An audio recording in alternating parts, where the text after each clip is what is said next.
Welcome back to the Soul of the War. This is Alexis Branch, and I'm here to talk to you today about 5 different ways that you can get involved in your community. But first, I want to address why it's important to get involved in the first place. The first thing is, it's your money. Your taxpayer dollars are going to be allocated whether you know it or not, whether you know where they're going or not. And you should care about the money that's coming out of your paycheck and the money that is being invested for your future and your children's future. You should know where it's going. Second, getting to know people you vote for every 2 years and every 4 years. This is definitely important to know the people that you are voting for. A lot of people do their research on a candidate, but a candidate is just that, a candidate. They're going to say what they need to say to get your vote. And they don't necessarily always do the same things that they say they're going to do once they get into office. So getting to know the people on a personal level definitely can affect the way that you vote in the future. You also have the opportunity to stay ahead on laws and plans, such as developments in your community, before things get passed. Now, these things affect your future. You're talking about different things like voting laws, or a new community center being built, or limiting the amount of liquor stores in your community, and how that will affect you. Or even a major thing that we dealt with, the building of MGM.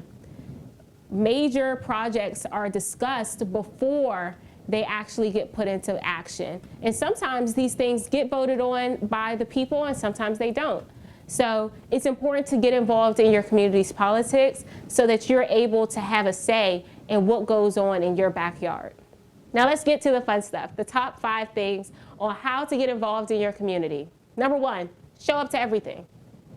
Everything. The meetings, the hearings, the cookouts, the birthday parties.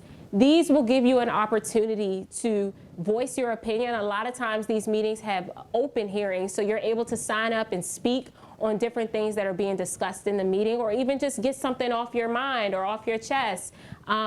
Things that are happening that you don't like. If you see, speeding consistently in a neighborhood where there's a whole bunch of children, and there's been a high count of car accidents in your neighborhood, speak on it in the meetings. This showing up to things makes your voice heard.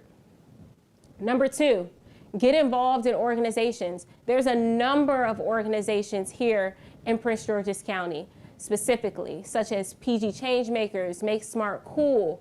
A lot of organizations are able to connect you with the right people, but also be cautious in making sure that you stand with the beliefs of these organizations before you get involved in them. Reach out to your elected officials. That's number 3.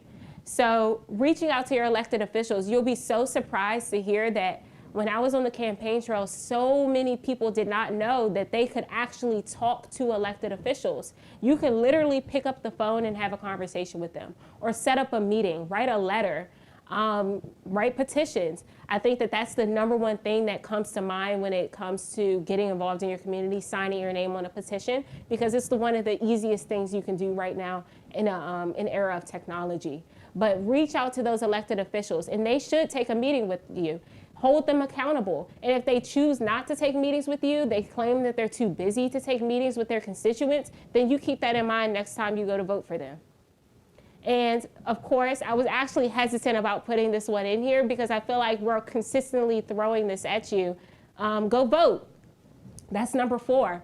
Voting is very important, not just in the election for the President of the United States, but every election, when it comes to delegates, when it comes to county council. These are the people that are making serious decisions that will affect you, that you will see directly. So you have to be informed and aware of who these people are and how you're voting for them. I'll also be doing a candidate spotlight on here leading up to the election, so you can see all candidates that will be on your ballot so that you're able to vote effectively and informed. I'll also be taking in questions for these different candidates so that you're able to ask the questions that you want to ask. Number 5, You can do what I did and run for office. Running for office is a huge responsibility. It's going to take time, dedication, motivation, whole lot of prayer, finances, and resources. But I highly encourage every taxpayer to consider running for office in your community. Running for office did a couple of things for me. Growing up in Prince George's County, I looked up to so many of these elected officials. I thought, wow, that's a black woman. Wow, there's a black man actually doing it and running for office and representing us, our culture. But that is not always the case. What's the saying? All skin folk ain't kinfolk. That's very true. And a lot of these elected officials, just because they seem to shine so bright when they have these interviews on these major TV networks, does not mean that they are really who they say they are. And running for office gives you that opportunity to have an inside look on exactly the people that have been representing you for sometimes years and decades, who they really are. And sometimes it's not always, the best light. And it's not to say that you're even going to win. Hey, I lost when I ran for office. But definitely take the leap. It will change your life forever. The conversations that you'll have with people when doing door knocking. I remember sitting on people's porches and just hearing their life story and, why it's so important for them to vote and why it was so important for me to stand on certain things that they stood on. It's extremely important to get involved in all of these different and unique ways, but most importantly, don't ever be discouraged to represent your community. And I'm going to close with this, Galatians 6:2.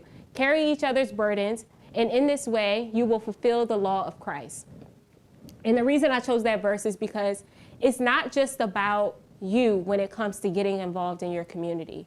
Now that you've had this opportunity to view this video, you know about different ways that you can get involved. You're following the platform and you're seeing the different meeting times, you're seeing the different organizations, and hopefully you're getting encouraged to show up to some of these things. Some people won't have that opportunity. Some people don't use the internet, or some people aren't involved. And when you get involved, it's not just about you. You're being a voice for the voiceless. You're being a voice for those people who don't have that opportunity. So carry on the burdens of the people that are around you and step up to the plate and hold your weight. I hope that you all enjoyed this quick video, and I look forward to seeing you next time. Bye.